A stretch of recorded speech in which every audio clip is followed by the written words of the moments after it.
The life of the mind is not one that shies away from death or keeps itself untouched by devastation, but rather one that endures death and maintains itself in it. This is the magic power that converts the negative into being. Freedom is not the absence of constraints, but the recognition of necessity. To be free is to understand the laws that govern reality and to act in accordance with them, not in opposition to them. World history is not the ground of happiness. The periods of happiness are empty pages in it, for they are periods of harmony, times when the antithesis is missing. Philosophy is its own time comprehended in thought. It is just as foolish to imagine that any philosophy can transcend its contemporary world as it is to believe that an individual can overleap his own age. The true is the whole, but the whole is nothing other than the essence consummating itself through its development. Of the absolute, it must be said that it is essentially a result, that only at the end is it what it truly is. What is rational is actual, and what is actual is rational. Thought and being are not separate.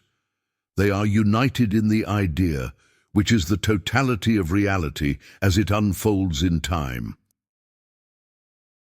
The master is dependent on the slave for recognition, and the slave, through labor, achieves a form of independence.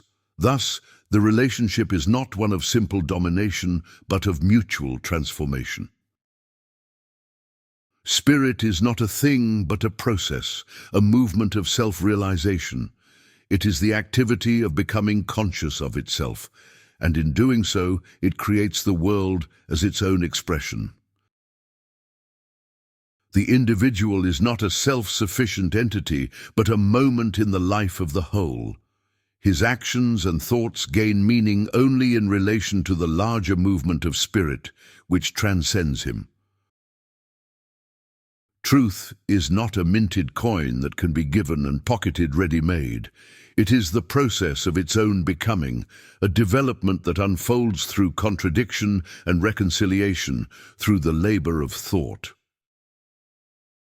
The wounds of the spirit heal and leave no scars behind. The deed is not the imperishable element. It is not the eternal memory of the spirit. What is done, but the spirit lives on, enriched by its suffering.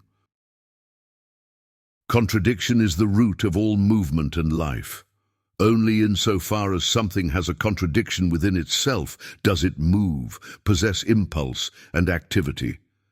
The old saying that contradiction is unthinkable is false. In fact, it is the very essence of thought. Art is the sensuous presentation of the absolute.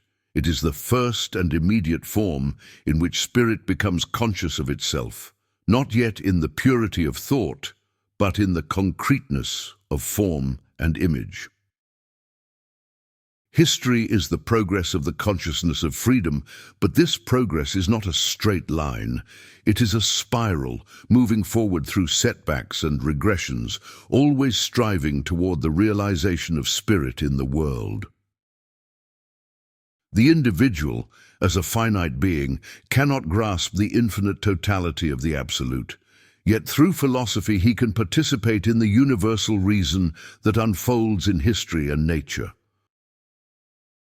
Love is the unity of the different, the reconciliation of opposites.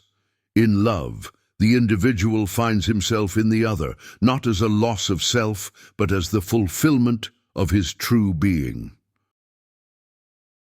The state is the actuality of the ethical idea.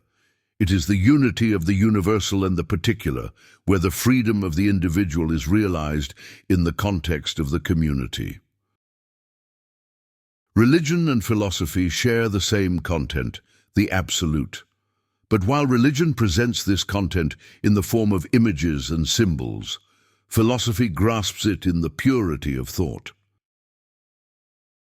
History reaches its end not in the cessation of events, but in the realization of freedom as the guiding principle of human life. This is the moment when spirit becomes fully conscious of itself and its purpose. Nothing great in the world has been accomplished without passion.